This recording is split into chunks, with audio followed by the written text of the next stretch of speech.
à l'Éternel, c'est pour le louer et pour le célébrer. D'abord ça. C'est la motivation de notre présence ici. Le reste, après. Quelqu'un a compris? Amen. Et quand je dirais, demain, après-demain, que non, j'étais à l'église, et tu diras, j'étais parti célébrer l'Éternel. J'étais parti louer l'Éternel. C'est ce que nous devons mettre en avant. Dieu ne veut pas que nous soyons un peuple qui est passif, qui est spectateur. Dieu veut un peuple qui le loue, qui l'adore, qui le célèbre.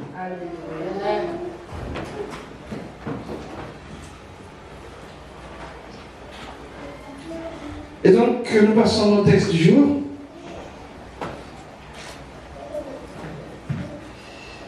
Le texte est dans Jean 8. Cette fois-ci, j'ai bien dit Jean 8. Amen.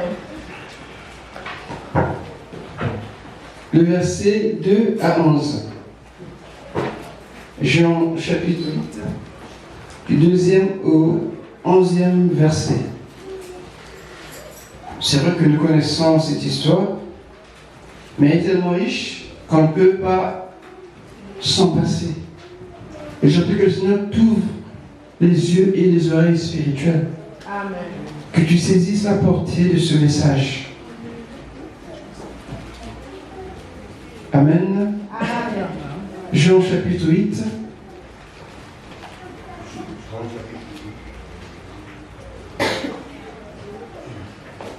Jean chapitre 8 du verset 2 au verset 11. Le nom du Seigneur. Et dès le matin, il se rendit de nouveau dans le temple, et tout le peuple vint à lui. Il s'assit et les enseignait. Alors les scribes et les pharisiens amènent une femme surprise en adultère, la plaçant au milieu, et disent à Jésus: Maître, cette femme a été surprise en flagrant délit d'adultère. Moïse, dans la loi, nous a prescrit de lapider de telles femmes. Toi donc, que dis-tu? Il disait cela pour le mettre à l'épreuve, afin de pouvoir l'accuser. Mais Jésus se baissa et se mit à écrire avec le doigt sur la terre. Comme il persistait à le questionner, il se redressa et leur dit: Que celui de vous qui est sans péché lui jette la première pierre. De nouveau, il se baissa et se mit à écrire sur la terre. Quand ils entendirent cela, accusés par leur conscience, ils se retirèrent un à un, à commencer par le plus âgé et jusqu'au dernier, et Jésus resta seul avec la femme qui était là au milieu. Alors Jésus se redressa et lui dit: Femme, où sont tes accusateurs? Personne ne t'a condamné? Elle répondit: Personne, Seigneur. Et Jésus lui dit: Moi non plus, je ne te condamne pas, va et désormais ne pêche plus. Amen. Amen. Moi non plus, je ne te condamne pas. Amen. Va, mais ne pêche plus. Nous connaissons bien l'histoire de la femme adultère, mais voir cette histoire comme ça paraît incomplète. Pourquoi? Parce que l'adultère ne se commet pas tout seul. Vous n'êtes pas d'accord avec moi? Si. Alléluia. Amen. Donc il manque quelqu'un ici. Je ne sais pas il est où, mais il est quelque part. Amen, amen. Amen. C'est l'histoire de la femme adultère. Mais j'ai voulu regarder cette histoire sous forme de procès. Et j'ai dit, coupable, oui, mais relaxé. Alléluia. Amen. Ah, ça paraît un peu contradictoire. Coupable, elle est, oui, mais relaxée. C'est pas possible. Dans le tribunal, aujourd'hui, ou tu es coupable, ou tu n'es pas. Et quand tu es coupable, il y a une sanction. Mais celle-là, elle était reconnue coupable, mais elle a été relaxée. Généralement, dans les tribunaux correctionnels ou dans les postes de police, quand on déclare un prévenu non coupable, donc il est innocent. On le relaxe. Amen. Mais s'il est coupable, il doit rester en prison. Cette femme est coupable, mais elle est relaxée. Coupable, oui, mais relaxée. Ça te rappelle quelqu'un? Ça te rappelle quelqu'un? Alléluia. Amen. Oui, nous sommes tous comme ça. Quand je parle de cette femme, ne vois pas seulement la femme, mais vois toi aussi également. Dans cette femme, devant Jésus, on l'emmène pour pouvoir l'accuser. La Bible nous montre que Jésus était en train d'enseigner. Et voilà qu'un groupe de gens fait irruption. Il interrompt l'enseignement du Seigneur et lui pose cette femme. C'est la deuxième fois qu'on tente Jésus comme ça. L'autre, c'est avec une monnaie. Et nous connaissons la réplique. À César ce qui est à. Et ils n'étaient pas satisfaits. Ils cherchaient une autre occasion. Et ils emmènent une femme. Prise en flagrant délit d'adultère. On est comme au tribunal ici. Et alors, comme on le sait très bien que cette accusation était déjà fausse. Deutéronome 20:10 dit que tous ceux qui commettent l'adultère sont punis de mort. Donc il n'y avait pas que la femme. On suppose que peut-être elle était parmi les accusateurs. Alléluia. Amen. Et on peut faire une parodie du procès. S'il y avait un avocat qui était là, elle aurait dit cette femme peut bénéficier des circonstances atténuantes. Elle peut profiter d'un adulte parce qu'il n'y a pas de monsieur. Alléluia. Amen. Et donc ça veut dire qu'il peut encore aller plus loin. Ils disent oui, c'est vrai, mais on peut examiner la solution. Parce que si elle est adultère, il peut avoir des raisons légitimes ou illégitimes. Alléluia. Amen. On peut aussi dire que, voilà, s'il est arrivé à ça, c'est parce que tout ça, c'est vrai. Mais un exemple, quand on parle des raisons ou des causes légitimes, généralement, pour les couples, pour les foyers, parfois, il y a des maris qui sont démissionnaires, qui abandonnent le foyer. Alléluia. Amen. Qui abandonnent la femme et tout ce qui va avec. La femme est comme une sorte d'insatisfaction et ça ouvre des portes à plusieurs scénarios. Ça peut arriver. Alléluia. Amen. Oui, ça peut arriver que par la faute d'un homme, la femme devienne adultère. Vous êtes là? Amen. C'est vrai qu'on n'en parle pas ici. Ici, c'est une femme qui est accusée. Mais il y a des circonstances où les hommes ne répondent pas aux attentes de leurs épouses, finissent par fuir le foyer, d'abord le foyer, et la femme est obligée parfois, de tomber ou se trouver dans une position inconfortable, d'adultère. Oui, ça arrive, j'en ai vu déjà. Parce que quand on n'est pas satisfait dans un couple, dans un foyer, c'est compliqué. Et surtout quand il n'y a pas la crainte de Dieu, c'est très compliqué. On a vu des jeunes filles très tôt se lancer dans cette vie parce que, à la maison, il y avait des problèmes. Les parents ne répondaient pas toujours aux besoins. Il fallait trouver quelque part une solution. Alors, c'est des choses que nous connaissons. Bref. Mais si nous voyons le côté illégitime, là, il n'y a rien à dire, c'est clair. Dans Matthieu 12, je crois Matthieu 15, 19 nous dit que c'est du cœur que viennent les mauvaises choses. Entre autres, les meurtres, les adultères, quoi d'autre? La haine vient du cœur. La convoitise aussi vient du cœur. On peut commettre l'adultère par convoitise. Et ça, c'est dans le cœur, on ne le voit pas. Et ça, c'est illégitime, quel que soit légitime ou illégitime, le péché reste le péché. Et ça, n'oublions pas ça. Et dans cette femme, dans sa façon de vivre, Si elle était piégée, Dieu sait. Si elle n'a pas été piégée aussi, Dieu sait. Mais nous savons la conséquence du péché, bien aimé, quel que soit le péché, par définition, c'est la mort. On peut jouer avec le péché. Ce genre de péché, d'infidélité ou d'adultère, il peut procurer un plaisir. Mais juste après, c'est derrière mort la culpabilité. Après, ça devient des tourments. Et tu peux te retrouver dans un cercle vicieux. Tu t'en sors plus. Tu es comme piégé. Alléluia. C'est comme ça que le péché fait. Il y a d'autres qui sont dans ces positions parce qu'ils ont voulu une fois essayer. Après, ils ont été saisis. Le péché, c'est quelque chose qui nous éloigne de Dieu, mais qui nous déplie aussi à l'intérieur. C'est bon pour du plaisir qu'il peut procurer, mais c'est un poison qui te range de l'intérieur. Et nous voyons cette femme, si elle avait ou pas, on ne sait rien. Mais ce jour, c'était difficile pour elle.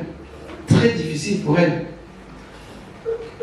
Le péché te tient en esclavage.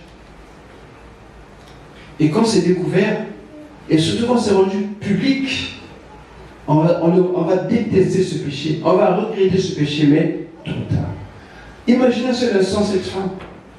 S'il avait des enfants, si elle avait des sœurs, des frères, si, je ne sais pas, et que toute une foule l'entoure devant les personnes qu'elle aimait, qu'elle considérait, quelle était son attitude? Vous pouvez vous imaginer? Quand on t'expose publiquement, et tout le monde va te juger, alors que ce que tu faisais, c'était dans le secret.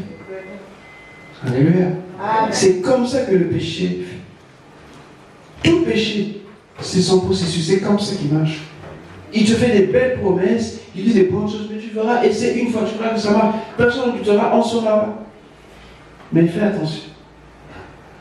Parce qu'un jour à l'autre, tu vas être démasqué. Et ce jour-là, tu vas regretter. D'autres parfois se suicident. D'autres perdent la raison aussi. Parce que le péché, il n'a qu'un but, c'est de détruire. Et il vient avec des belles paroles, avec des belles perspectives. Mais quand tu es dedans, c'est fini. C'est la honte, le déshonneur, c'est la confusion. Le péché n'a pas d'ennemi, mais le péché est destructeur. On doit craindre, on doit fuir le péché. Ici, c'est l'adultère, mais il y en a d'autres. Peut-être que non, c'est rien, c'est pas grand-chose. Un péché reste un péché. Et ici, parce qu'on voit que tout péché sera toujours exposé, un jour à l'autre. Sache-le. Parce qu'on ne te voit pas. Dieu te voit. Tu pourrais être piégé un jour par des gens que tu connais, peu importe. Il va un jour t'exposer. Et ce jour-là, tu n'auras que tes yeux pour pleurer. Et la honte que tu auras, tu seras déshonoré. Et tout le monde va te regarder. Et même mon pasteur a l'impression qu'il parle derrière toi. Parfois, il ne parle même pas de toi. Mais déjà, ta conscience te reproche des choses. Te poursuit même. Tu n'as pas la paix. Tu te sens impur, souillé et sale. Ça, c'est le péché. Le péché, il est laid. C'est la laideur du péché. N'aimez pas le péché. Et cette femme ne s'attendait pas à ça. Si elle le faisait ou pas, on ne sait rien. Mais se voir exposé comme ça, devant les gens, et dans le temple en plus. Alléluia. Ah, c'était difficile. Et je ne comprends pas pourquoi elle n'a pas parlé. Que pouvait-elle dire? Elle ne pouvait rien faire. Elle ne pouvait même pas parler. Et c'est comme ça que le péché fait. Pour ceux qui essaient de se débattre, il y a un avocat. Quand j'en le péché, tu as un avocat qui est à côté de toi. Il est très fort. Il s'appelle le mensonge. Le mensonge court toujours pour venir protéger le péché. Il vient justifier le péché. Il vient défendre le péché. Quand tu pêches, même si tu n'as pas l'habitude, tu vas avoir des arguments pour dire que tu n'as rien fait. Seigneur, c'est pas moi, c'est Ève, la femme que tu as mis à mes côtés. C'est comme ça. Le péché, quand il Quand il est en pleine action dans ta vie, le mensonge n'est jamais. Parce qu'on va l'attraper, tu vas mentir. Tu vas donner des raisons pour dire que non, c'est pas moi, mais en réalité, tu es en train de. Et tu sais que tu mens. Parce que c'est l'avocat du péché. Il ne vient pas tout seul, le péché. Il a aussi ses gardiens. Alléluia. Il sait que si on l'attrape là, c'est mal pour moi. Je dois protéger mes arrières. Et le mensonge, c'est son premier acolyte. Quand tu pêches, la première action, tu vas mentir. Et cela va entraîner une autre réaction. Et tu vas te retrouver enchaîné, lié, bloqué. Et tu vas plus le temps passer. Ça devient comme une addiction. Et surtout quand la première fois ça a marché, tu diras que prochainement ça marchera aussi. Jusqu'à ce que tu sois découvert. À ce moment-là, ça sera terrible. Le péché, l'ennemi n'a pas d'amis. Il est destructeur, le péché. Et donc, cette femme, on ne parle même pas, on ne dit même pas son nom. C'est vraiment anonyme. Elle s'appelait Jeanne, Jeannette, elle s'appelait Claude, Claudine, on ne sait pas. Mais j'aimerais que tu mettes un nom à cette femme. Toi qui penses que ce que tu fais, on ne te voit pas. Toi qui penses que ce que tu fais, là-haut dans les endroits secrets, au lieu de prier, tu es dans l'obscurité, Dieu te voit. Et un jour, tu seras exposé. Aujourd'hui, le péché ne fait plus peur. Mais on doit craindre le péché, bien. On ne doit pas aimer le péché. Aujourd'hui, le péché est devenu, on a même donné, il est même, je ne sais pas comment dire, il fait plus peur. Et on l'invite même dans nos vies. Et lorsqu'on parle du péché, alors vous êtes dur, vous jugez les gens, nous sommes libres. Oui, attention. Jésus est mort à cause de nos péchés. Pour nos péchés, il est mort. Et Dieu n'aime pas le péché. La seule chose qui nous séparait de Dieu, c'était le péché. Et aujourd'hui encore, ce message est vivant. Amen. Nous devons comprendre que Dieu n'aime pas le péché. Parce qu'il est destructeur. Et quand cette foule arrive, Jésus est en train de parler, on l'interrompt. Maître, cette femme a été surprise en flagrant délit d'adultère. Tout commence là. Quelqu'un peut lire Lévitique 20, le verset 10, s'il vous plaît. Lévitique 20, le verset 10. Et un autre, Deutéronome 13, le verset 9. Rapidement, s'il vous plaît. Lévitique 20, le verset 10. Si un homme commet un adultère avec une femme mariée, s'il commet un adultère avec la femme de son prochain, l'homme et la femme adultères seront punis de mort. Amen. Amen. La loi est claire. Mais ici, l'homme n'est pas là. Ce qui disait, il y a comme l'ombre d'un doute. Cette femme peut-être pouvait bénéficier des circonstances atténuantes, mais le péché reste le péché. Deutéronome 13, le verset 9.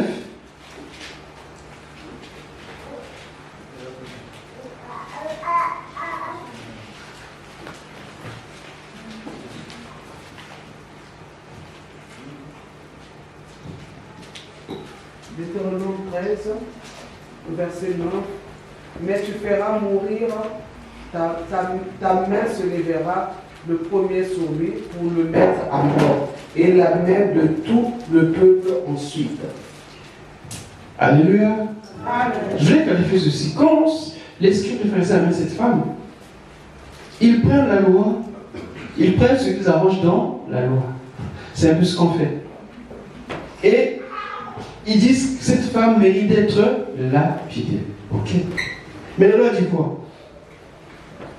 Et Jésus va leur répondre tout simplement que je ne suis pas opposé à ce que vous dites, mais seulement la loi dit que celui qui n'a pas commis le même péché et qui est témoin, jette la première pierre. Et qu'est-ce que Jésus fait? Il va généraliser cela. Il ne va pas rester dans l'adultère. Il va dire, le premier d'entre vous qui n'a jamais péché, il élève la barre. Alléluia. Amen. Vous savez, quand nous venons au Seigneur avec des choses où on dit, voilà, qui sont en nous, Dieu connaît toutes choses. Inutile de te cacher, sois vrai devant le Seigneur. Avoue ce que tu es, Dieu va te pardonner. Amen. Il va même t'aider. Et pensez prendre Jésus au mot en leur disant, voilà ce que Moïse a dit, qu'est-ce que toi tu dis? Il dit, viens. Parce que j'ai dit que laissez là, vous allez dire, tu es contre la loi. Si on dit tu es là, tu vas dire, vous allez dire que non, il n'y a que les Romains qui peuvent tuer. Donc toi qui dis que tu es amour, tu es un menteur. Et dans la même loi, il leur expose la pensée de Dieu en élevant le niveau de la parole. Il dit que non, que le premier homme qui n'a jamais péché, alléluia, jette. Il dit que les plus grands ont commencé à se retirer. Parce qu'ils avaient conscience du péché. Ils connaissaient c'est quoi le péché. Et chacun d'eux, quelque part, c'est se retrouver, peut-être pas dans cette femme, mais dans des choses aussi horribles que cette femme. Et les jeunes, certainement que ceux qui n'avaient pas cette leçon de la vie, ils ont dit, si eux ils partent, mais moi je ne vais pas rester.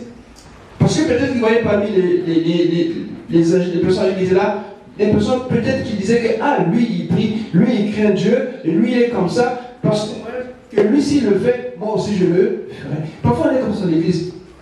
Écoute, ne pense pas que l'autre est au-dessus de toi, tu es toi devant Dieu. Amen. N'appuie pas ta foi sur l'autre. Tu ne connais pas sa vie. Regarde au Seigneur. Amen. Regarde à Jésus. Amen. Ceux qui étaient là les plus âgés, qui ont l'expérience de la vie, qui ont connu la vie, qui ont fait la vie, qui ont des échecs, des problèmes, leur conscience n'a pas tardé. La conscience a commencé à réagir. Regarde ce que tu as fait hier. Mais le mois là-bas, mais l'année là-bas, qu'est-ce que tu as fait? La main qui était comme ça devient plaisante. Alléluia. Amen. L'évangile ne condamne pas. Retiens ça. L'évangile ne condamne pas. Amen. L'évangile expose les cœurs pour nous aider à faire le bon choix. Amen. Si Jésus était venu vous condamner, je pense que personne n'allait encore vraiment dire quelque chose. Je ne pense pas, non. Mais malgré cette femme prise en fanant des livres, malgré tout ce qui était contre elle, la sagesse de Dieu. Amen. L'évangile, c'est la sagesse de Dieu pour sauver le pécheur. Amen. Cette femme était condamnée. Rien à faire. Mais Dieu, il vient dans sa sagesse. Il ne bouscule pas, il ne crie pas. Mais juste une parole. Et cette femme est libérée. Elle est relaxée. Coupable, oui. Mais relaxée. Alléluia. Amen. Non, ça ne passe pas ici. Nos juges ne vont pas. Et c'est pas possible. Monsieur, vous êtes coupable? Non. Vous êtes payé, vous devez. Mais Dieu te dit, tu es coupable, oui, mais je te libère. Amen. C'est ça le message de l'évangile. Parce qu'il va sans. Il parle au cœur de l'individu. Ce n'est pas une religion. Ce n'est pas les préceptes, mais c'est la vie. Jésus est la vie. Amen. Et cette femme, quand nous voyons son attitude, ça fait de la peine, certes. Ça fait de la peine. Mais je dis que le péché fait la même chose aussi dans ta vie. Tu ne le vois pas. Mais devant Dieu,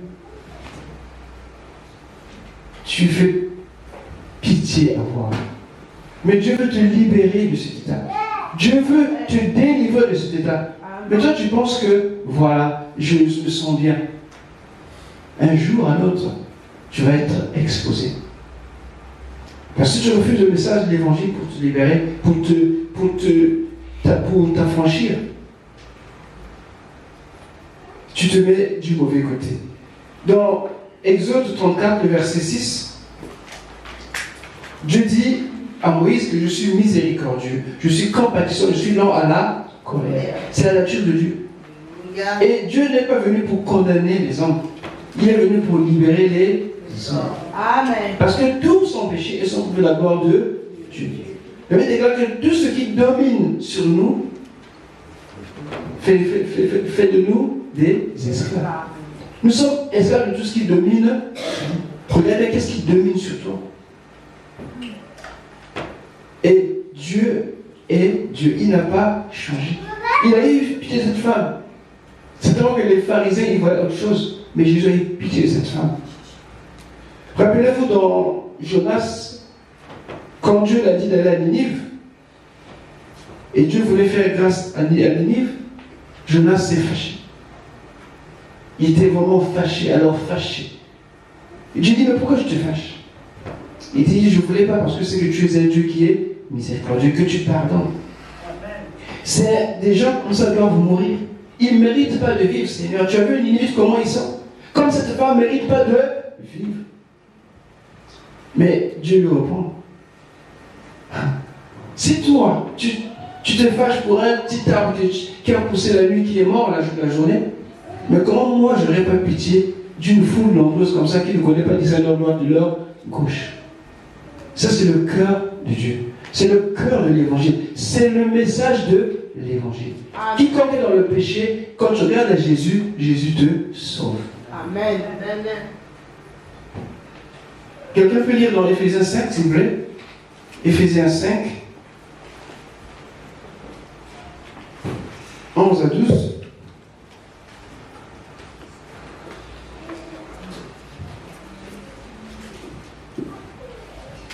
Le livre d'Éphésiens, il est un peu spécial, très spécial même, je dirais. C'est un livre qui parle des choses de Dieu, des choses célestes, mais aussi des choses terrestres. Il y a vraiment une sorte d'allégorie entre les deux réalités, célestes et terrestres. Ça va ensemble. Éphésiens 5.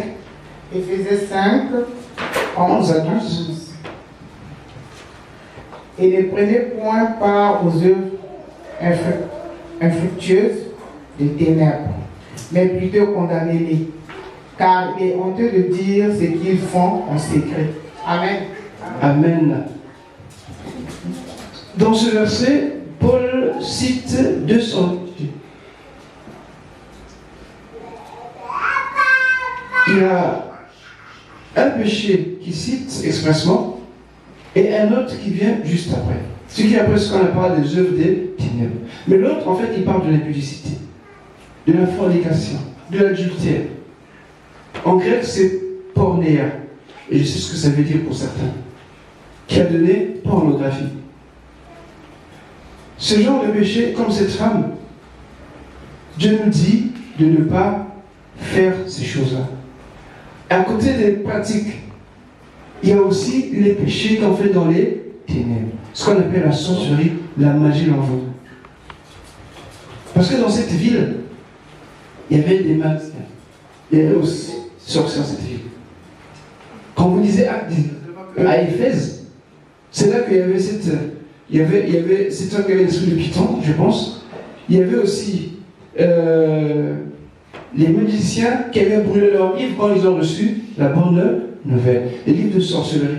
Il y avait un Démétrius qui était un bijoutier, un orfèvre, et qui a voulu mettre en mal Paul et son compagnon en disant que nous servons la déesse Diane. Donc c'est lui qui était porté aux idoles, à la sorcellerie, à l'envoûtement. Et c'était comme ça. Et donc Paul leur dit, attention, ne faites pas ces choses-là, plutôt condamnez-les. Si tu es dans l'adultère, si tu es dans l'impudicité, tu es dans la fornication, bien aimé, abandonne ces choses. Amen. Ça ne te mènera nulle part. Ça va te détruire. Et un jour, ça va t'exposer. Il veut dire que tout péché qu'on peut faire est hors de son corps. Mais ce péché-là, on le fait contre son propre corps. Et parce que tu peux t'allier, tu peux t'unir avec un démon. Tu ne te rends pas compte. Et ça devient un esprit, tu ne peux plus t'en passer. Cette sœur qui rend le témoignage, quand elle est venue au Seigneur, elle n'a pas coupé tous les liens. Après 30 ans de mariage, elle est tombée dans l'adultère. Et ce jour-là, elle a pleuré toute la journée. Elle n'arrivait pas à avouer à son mari. Parce qu'il y avait ce lien qu'elle avait gardé. Le péché, on ne joue pas avec le péché. que tu le passes par habitude ou c'était un piège, on ne sait pas. Mais ce jour-là, beaucoup de choses sont dites à propos de cette femme. Jean pratique. Dieu nous dit d'abandonner. Dieu nous dit de ne pas les pratiquer, mais de les condamner. Tout comme aussi la sorcellerie, tout comme aussi l'envoûtement. Tu es chrétien. Mais parfois tu es dans les choses des ancêtres. Mon grand-père m'avait dit ça, ma grand-mère m'avait laissé ceci, dans notre famille se joue comme ceci. Un jour, tu vas être exposé. Un jour, on va commencer à te voir. Je dirais, mais parce que tu n'as pas réellement abandonné. La sorcellerie sont des œuvres de la chair. Et Dieu condamne ces pratiques qui sont dans les pratiques obscures. Tu peux être chrétien, à l'église, louer, danser, mais tu es dans la sorcellerie. Parce que c'est un esprit humain. La parole de Dieu ne dit pas que j'ai autorité sur mon frère ou sur ma soeur, étant une personne. Mais nous avons autorité sur les esprits méchants. Amen. Donc celui qui est dans la sorcellerie en tant qu'homme, il n'est pas affecté. Mais seulement, sa capacité de nuire va l'endurcir. Et il ne comprendra pas qu'il est en train de préparer justement une horrible fin qui le concerne. Parce qu'aujourd'hui, nous voyons des choses qui se passent. On est même surpris d'entendre certaines choses, mais c'est la vérité. Parce que Dieu ne veut pas que le pécheur meure, il veut qu'il se répande. Amen. Et quand tu es là, quand tu entends cette parole-là, réfléchis, rentre-même, considère la grâce de Dieu pour toi. Amen. Parce que dans ces choses-là, on te fait croire que rien ne t'arrivera. Mais tu es sous le coup du jugement. Dieu peut un jour alors te le révéler publiquement. Alléluia. Amen. Vous savez que c'est sa grâce qui fait que tu sois là, Amen. qui fait que nous soyons. Amen. Vous savez, les Américains, beaucoup prient. Ils savent qu'il y aura un enlèvement. Ils en sont conscients. Et dans chaque appareil, chaque avion, ils mettent toujours deux pilotes. Un païen et un chrétien. Parce que le chrétien venait être enlevé, l'avion serait sans pilote. Eux qui ne prient pas, ils ont la crainte de Dieu, ils savent que ça va arriver. Mais toi qui pries qu'il y a la grâce de venir dans l'église, si tu ne changes pas, considère ce moment comme un temps favorable pour toi. Amen. Paul nous dit de ne pas accepter les œuvres de ténèbres, de les condamner. Amen. Parce que les chrétiens qui étaient là, ils avaient ce problème. Et Paul ne voulait pas les détails. Et quand vous lisez Ephésiens 6, il nous parle de l'armure du chrétien, le combat spirituel. Mais ce n'est pas par hasard, parce que dans cette ville, les gens étaient dans la sorte, dans l'envoûtement, dans la magie. Tu es à l'église, mais tu es toujours dans l'horoscope. Tu es dans l'église, tu es toujours dans les jeux de tarot. Tu es dans l'église, tu es toujours dans ces choses obscures. On ne joue pas avec le Seigneur. Alléluia. Non, on ne joue pas avec le Seigneur. La Bible dit de les condamner, nous devons abandonner. Non seulement nous abandonnons, mais nous condamnons cela. Il y a des choses parfois qu'on ne peut pas avoir, qu'on ne peut pas dire ouvertement.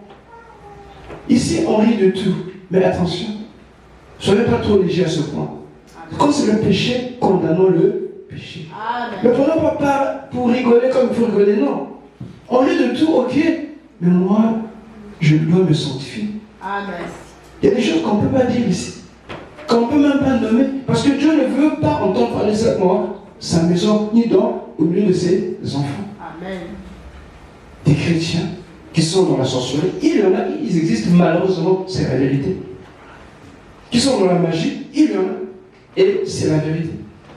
Mais ils sont là, ensemble, nous louons, nous dansons, nous chantons pour le Seigneur. Il dit, mais pourquoi je ne les frappe pas? Alléluia. Amen. Rappelez-vous, coupable, mais relaxant. Parce que Dieu t'accorde ce temps que tu reviennes à lui. Amen. Regardez cette femme, et c'est ça qui est intéressant. Quand Jésus dit à cette femme, Jésus s'étant relevé et ne voyant plus que la femme, Jésus dit, femme, où sont ceux qui t'accusaient?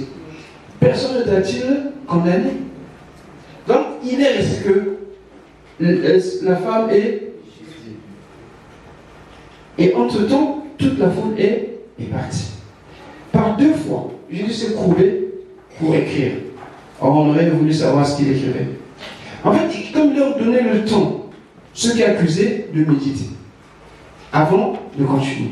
Et cette femme qui était restée aussi avait le temps aussi de réfléchir. Il prenait le temps de leur laisser un moment de réflexion. Ce moment bien-aimé est pour toi aussi aujourd'hui. Profite. Amen. Ne te trouver partagé entre Dieu et le monde, ou entre la sorcellerie et la sainteté, ça ne marche pas. Jésus prend le temps. Il ne se presse pas, il réécrit et il réfléchit. Et cette femme, si elle a saisi ce moment, elle devait demander pardon. Vous savez, le pardon, on ne donne pas le pardon pour donner. Il faut en avoir besoin. Être conscient que j'ai besoin d'être pardonné. Amen. Et cette femme, moi je ne sais pas si il est difficile vraiment d'affirmer ou d'infirmer que Jésus l'a pardonné. D'autres disent oui, il a pardonné. D'autres disent que non, il n'a pas pardonné. Mais il a laissé repartir. C'est vrai que le texte ne dit pas clairement. Mais quand je regarde, quand je dis que ne pêche plus, je le vois comme un conseil plein de compassion. Va, mais ne pêche plus. C'est touchant. Comme si Jésus ne pouvait pas condamner, alors qu'il avait le plein droit et pouvoir de le faire. Mais il était venu pour libérer les captifs. C'est-à-dire que dans l'évangile, ou par le message de l'évangile, même si tu es justement captif ou captive ou coupable, alléluia, quand tu croises l'évangile te libère. Amen. Quelque chose en état bien-aimé, quand tu reçois Jésus, Jésus te libère. Et Paul parlait aux chrétiens qui étaient à Éphèse d'abandonner la sorcellerie, d'abandonner l'impudicité, parce que ça faisait une séparation. Les gens qui sont dans les ténèbres, l'obscurité, ces gens-là, dans leur pratique, ce sont les mêmes que l'on rencontre parfois dans le supermarché, même dans les bus, même dans les métros. Parce que c'est des personnes, ce n'est pas des démons. Alléluia. Non. Mais dans leur état naturel, ils peuvent se convertir, ils peuvent abandonner. C'est possible. Et cette femme est dans un moment où elle avait le choix. Dieu l'a dit, va, ne pêche plus. Allait-elle continuer de pécher ou non? Elle avait le choix. Il n'a pas dit de recommandation, ne fais plus, non, va, tu es libre. Mais sache que tout ce qu'on fait a des conséquences. Tout ce qu'on fait a des conséquences. Rien de ce qu'on fait ne restera comme ça. Tout ce qu'on fait a des conséquences. Et cette femme, j'imagine, au milieu de la foule, s'il y avait quelqu'un qui la connaissait, je ne sais pas quel était son regard. Je ne sais pas comment est-ce qu'elle pouvait regarder dans les yeux, je ne sais pas. On lit ça, ça paraît lointain. Mais toi qui es là aujourd'hui, est-ce que si Dieu exposait ta vie publiquement, ce qui arriverait? Alléluia. Amen. Est-ce que tu y penses un moment pendant que tu as réfléchi? Jésus n'est pas venu te condamner, il est venu pour te libérer. Parce qu'il sait que tout homme porte en lui la pensée de l'éternité. Personne ne voudrait aller passer l'éternité loin de Dieu. Mais le choix qu'il aurait fait peut tout basculer. Et cette femme, certainement qu'elle a changé de vie, je ne sais pas. Mais toi qui es là, bien-aimé, saisis cette occasion. Parce que cette femme, en réalité, n'a manifesté aucun signe de repentance. Mais au contraire, elle semblait être résignée à son sort. Bon, si elle m'est arrivée, voilà, on va me lapider. Jésus dit non. Tu peux encore changer. Amen. Tu peux encore repartir à zéro. Amen. Il y a un nouveau commencement. Amen. Amen.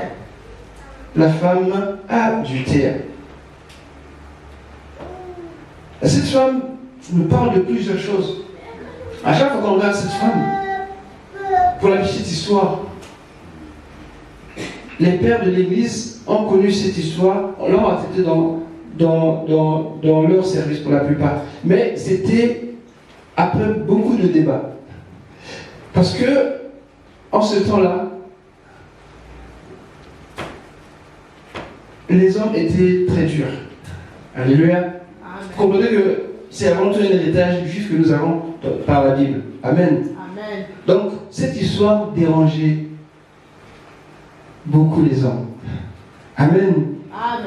Ils se disaient que mais comment on peut accepter, comment on peut donner ça, cette histoire-là, Jésus qui ne condamne pas, qui laisse comme ça. Pour eux, ça ne passait pas. Parce qu'ils n'avaient pas encore compris la grâce de Dieu. Mais ce n'est pas que la femme, ça peut être un homme aussi. Alléluia. Amen. C'est pas que la femme. Mais oui, ça interpelle quiconque est dans les pratiques obscures, quiconque est dans l'impudicité, dans l'adultère, quiconque est dans ces choses-là, est confronté comme cette femme, un jour à l'autre devant un jugement. Et donc, d'abord, trois choses que je vais te dire.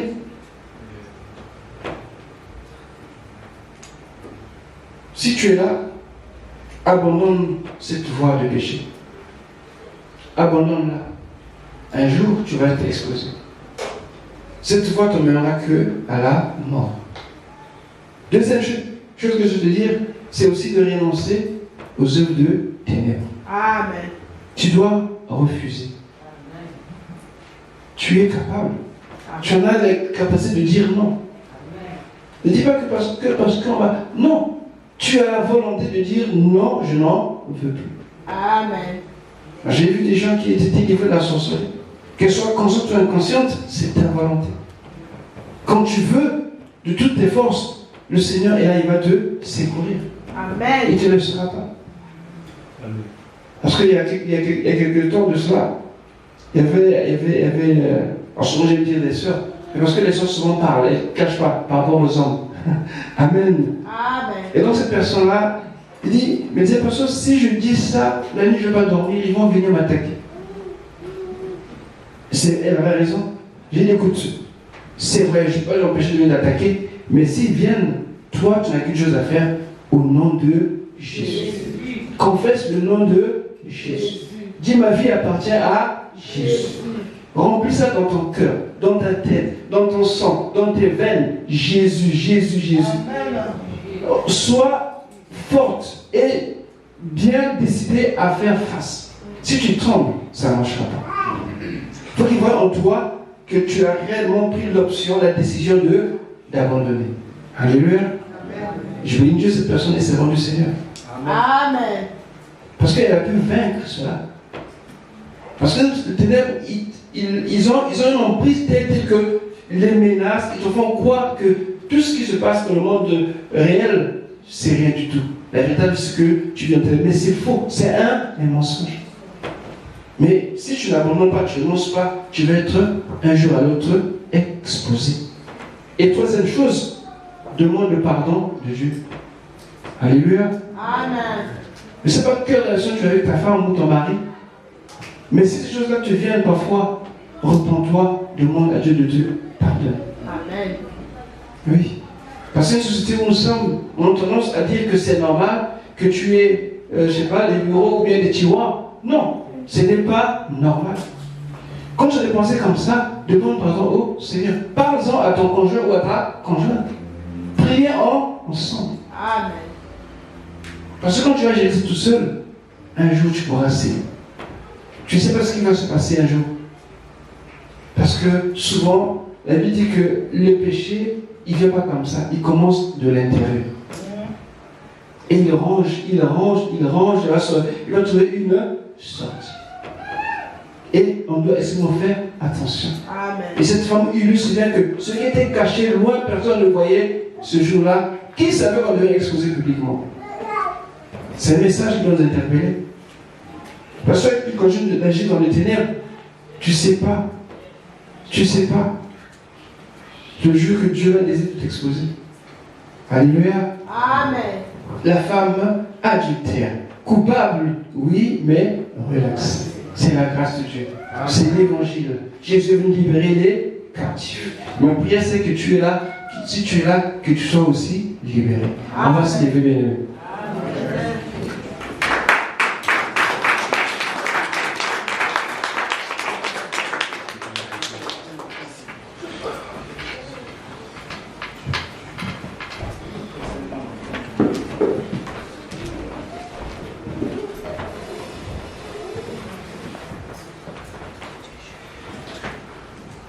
Amen, amen. Amen. Nous rendons grâce au Seigneur pour la parole, tous ensemble. Père, nous te bénissons.